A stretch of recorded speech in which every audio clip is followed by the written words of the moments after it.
আসসালামু আলাইকুম ওয়া রাহমাতুল্লাহি ওয়া বারাকাতুহু। সম্মানিত প্রিয় বন্ধুগণ, এখন আমি যে বিষয়টি নিয়ে আপনাদের সামনে আলোচনা করব তা হলো মুহররম মাসের 10 তারিখ দিবসকে আশুরা নামকরণ করার কারণ। মুহররম মাসের 10 তারিখ দিবসকে আশুরা নামকরণের পিছনে কয়েকটি কারণ রয়েছে। তার মধ্যে উল্লেখযোগ্য কারণ হলো আল্লাহ পাক রব্বুল আলামিন সুবহানাহু ওয়া তাআলা মুহররম মাসের 10 তারিখ আশুরার দিবসে মুহররম মাসের 10 তারিখে আল্লাহ পাক রব্বুল আলামিন সুবহানাহু ওয়া তাআলা বিশেষ 10 জন নবীকে আল্লাহ বিশেষভাবে সম্মানিত করেছেন। এই জন্য মুহররম মাসের 10 তারিখ দিবসকে আশুরা নামকরণ করা হয়েছে। যেই 10 জন নবীকে আল্লাহ বিশেষ সম্মানিত করেছেন তাদের নামগুলি হানাফি মাযহাবের প্রখ্যাত হাদিস বিশারদ ইমাম বদরুদ্দিন আইনি রহমাতুল্লাহ আলাইহি তার বুখারী শরীফের বিখ্যাত ব্যাখ্যা গ্রন্থ উমদাতুল কারি শারহু সহিহুল বুখারীর 11তম খণ্ড 117 নম্বর পৃষ্ঠায় যেই 10 জন নবীকে আল্লাহ বিশেষ সম্মানিত করেছেন তাদের নামগুলি এবং পুরস্কারগুলি সুন্দরভাবে আলোকপাত করেছেন।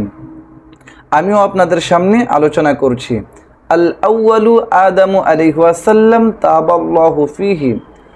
1 নম্বর, প্রথম নবী হযরত আদম আলাইহি ওয়াসাল্লামের তওবা আল্লাহ পাক রব্বুল আলামিন সুবহানাহু ওয়া তাআলা মুহররম মাসের 10 তারিখে কবুল করেছিলেন। ওয়াসানি নূহ আলাইহি ওয়াসাল্লাম ইস্তাওয়াস সাফিনাতাহু আলাল জুদি ফিহি। আমরা সকলেই জানি নূহ আলাইহি ওয়াসাল্লামের জামানায় মহাপ্লাবন বন্যা হয়েছিল। ওই মহাপ্লাবনে নূহ আলাইহি ওয়াসাল্লামের কিস্তির মধ্যে যারা আরোহণ করেছিল তারাই শুধু নাজাত পেয়েছিল, মুক্তি পেয়েছিল, বাকি সবাই ধ্বংস হয়ে গিয়েছিল। ইস্তাওয়াস সাফিনাতাহু আলাল জুদি ফিহি। মুহররম মাসের 10 তারিখ আশুরার দিনে নূহ আলাইহি ওয়াসাল্লামের কিস্তি জুদি পাহাড়ে আল্লাহ পাক রব্বুল আলামিন স্থির করেছিলেন। আসারিস ইউনুস আলাইহি ওয়াসাল্লাম আখরাজাল্লাহু মিন বাতনিল হুত। 3 নম্বর হচ্ছে নূহ আলাইহি ওয়াসাল্লামকে আল্লাহ পাক রব্বুল আলামিন সুবহানাহু ওয়া তাআলা মাছের পেট থেকে মুহররম মাসের 10 তারিখে মুক্তি দিয়েছিলেন। আর রাবি' মূসা আলাইহি ওয়াসাল্লাম আনজাল্লাহু ফিহি মূসা ওয়া কওমাহু ওয়া গররাকা ফিরআউনা ওয়া কওমাহু। 4 নম্বর হচ্ছে আল্লাহ পাক রব্বুল আলামিন সুবহানাহু ওয়া তাআলা মুহররম মাসের 10 তারিখে জলিল কদর পয়গম্বর মূসা আলাইহি ওয়াসাল্লাম এবং তার সম্প্রদায়কে কুখ্যাত ফেরাউনের অত্যাচার নির্যাতন থেকে হেফাজত করেছিলেন, মুক্তি দিয়েছিলেন।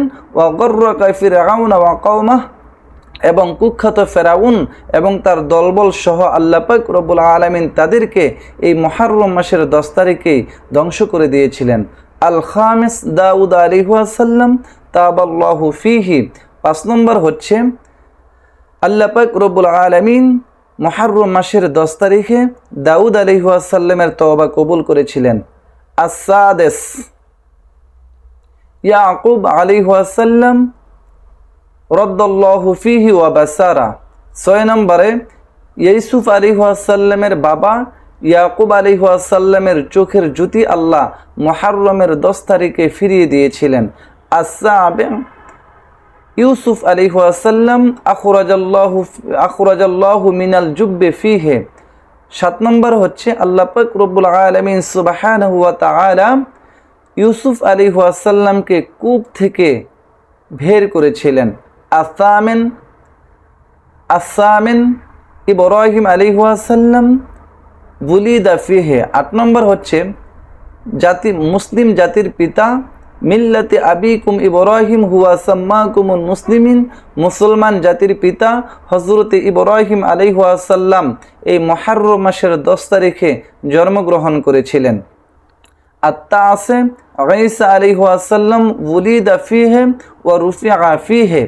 আমরা সকলে জানি ঈসা রূহুল্লাহ আলাইহি ওয়াসাল্লামকে আল্লাহ পাক রব্বুল আলামিন মুহররম মাসের 10 তারিখে আকাশে তুলে নিয়েছিলেন এবং মুহররম মাসের 10 তারিখেই ঈসা রূহুল্লাহ দুনিয়ায় জন্মগ্রহণ করেছিলেন।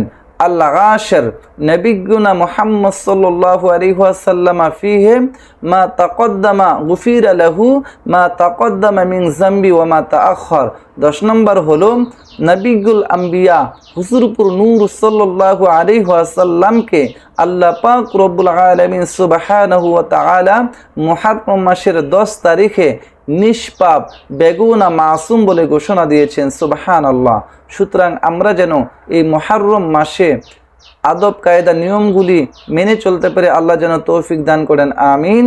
আসসালামু আলাইকুম ওয়া রাহমাতুল্লাহি ওয়া বারাকাতুহু।